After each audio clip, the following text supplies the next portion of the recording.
उन्होंने अपनी Q2 के नंबर रिलीज कर दिए। जो नंबर्स को एनालाइज करते हैं तो यहाँ पर हमने प्रॉफिट लॉस और सेल्स को क्वार्टरली और ईयरली बेसिस देखने से पहले हमने एक बार यहाँ का क्या चल रहा है नंबर को गो थ्रू कर लेना चाहिए। मार्केट कैप यहाँ पर 2,53,000 करोड़ की समथिंग की है, तो मार्केट कैप के हिसाब से ये लार्ज कैप कंपनी है। और जो इसका पी चल रहा है वो 18 का चल रहा है। जो और इसका आरओसी के हिसाब से अगर हम देखें तो यहाँ पर 19.5 का आरओसी चल रहा है। तो आरओसी के हिसाब से गुड कंपनी है, बेस्ट भी नहीं कह सकते, वेरी बेस्ट भी नहीं कह सकते। और यहाँ पर ये कंपनी के ऊपर डेप्ट में ना के बराबर में है। और यहाँ पर पी जो बुक वैल्यू है वो 81 की है। और जो डिविडेंड यील्ड कंपनी पे करती है वो 2.47 की करती है। और ये पीएस में देखें तो यहाँ पर टीसीएस के बाद यहाँ पर ये चौथे नंबर पे कंपनी आती है। और ये आईटी सेक्टर की कंपनी है, इंफॉर्मेशन टेक्नोलॉजी के अंदर सॉफ्टवेयर के रिलेटेड काम करती है ये। और अगर हम इसके प्रॉफिट लॉस देखें उससे पहले अगर कैश फ्लो देख लेते हैं तो कैश फ्लो भी कंपनी का अच्छा खासा है। तो ये एक सही है भाई, काफ़ी कंपनियों में नहीं होता सही, इसलिए देख लेते हैं। प्रॉफिट लॉस अगर हम देखें तो यहाँ पर कंपनी की जो सेल्स है वो लगातार कंपनी की सेल्स बढ़ के आ रही है।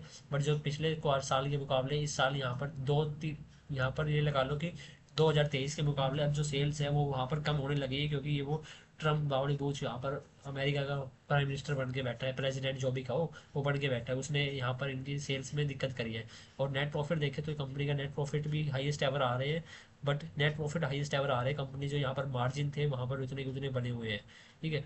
उसके बाद में अगर हम यहाँ पर देखें नेट प्रॉफिट हो गया, ये हो गया, एक मिनट रुकना, अदर इनकम, हाँ। तो अदर इनकम इनको ज़्यादा आने लग गई, इन्होंने लगता है कि बैलेंस शीट में ज़्यादा इन्वेस्ट कर दिया, हाँ। तो कंपनी ने इन्वेस्टमेंट अपनी बढ़ा दी जिससे कि यहाँ पर प्रॉफिट लॉस में कोई दिक्कत ना आए। तो नेट प्रॉफिट लगातार कंपनी इसलिए अच्छी खासी बढ़ा के दिखा रही है। बट सेल्स में थोड़ी डाउनफॉल आया है क्योंकि यहाँ पर वो ट्रम्प आके बैठ गया है। उसके बाद में जो बैलेंस शीट है कंपनी की उसमें अगर हम देखें फिक्स एसेट कंपनी लगातार ग्रोइंग है और इन्वेस्टमेंट भी लगातार ग्रोइंग है। और जो यहाँ पर कंपनी ने रिजर्व कहाँ से कहाँ बढ़ा दिया है। और जो बोरिंग्स भी है वो ठीक ठाक है, ज़्यादा भी नहीं दिया इनके ऊपर बोरिंग्स। और यहाँ पर जो पब्लिक के पास में होल्डिंग है वो यहाँ पर 8-9% के समथिंग के पास में होल्डिंग है।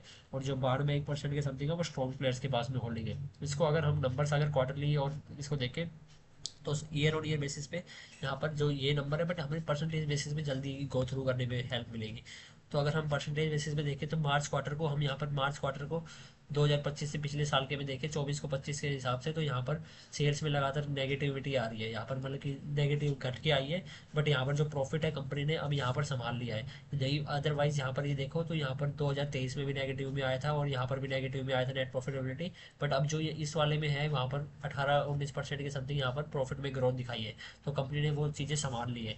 उसके बाद में अगर हम यहाँ पर देखें प्रॉफिट लॉस क्वार्टरली बेसिस पे, तो क्वार्टरली बेसिस पे यहाँ पर सेम तरीके से हम देख सकते हैं यहाँ पर। तो यहाँ पर जो सितंबर क्वार्टर में यहाँ पर जून क्वार्टर के मुकाबले हम कंपेयर करेंगे तो यहाँ पर 2.5-3% के समथिंग जो जून क्वार्टर के मुकाबले रेवेन्यू बढ़ के आया है। और जो यहाँ पर जो जून को यहाँ पर सितंबर के मुकाबले अगर हम कंपेयर करते हैं तो सितंबर के हिसाब से यहाँ पर -2.5% के समथिंग की यहाँ पर पिछले पिछले जून क्वार्टर के मुकाबले भी सेल्स गिर के आई है। और पिछले जून में भी गिरी थी और सितंबर में गिरी है। ठीक है, क्योंकि वो यहाँ पर इशू चल रहा है।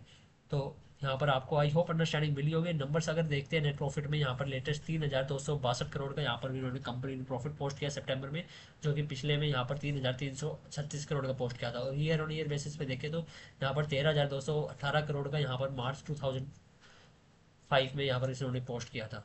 तो आई होप आपको अंडरस्टैंडिंग मिल गई होगी।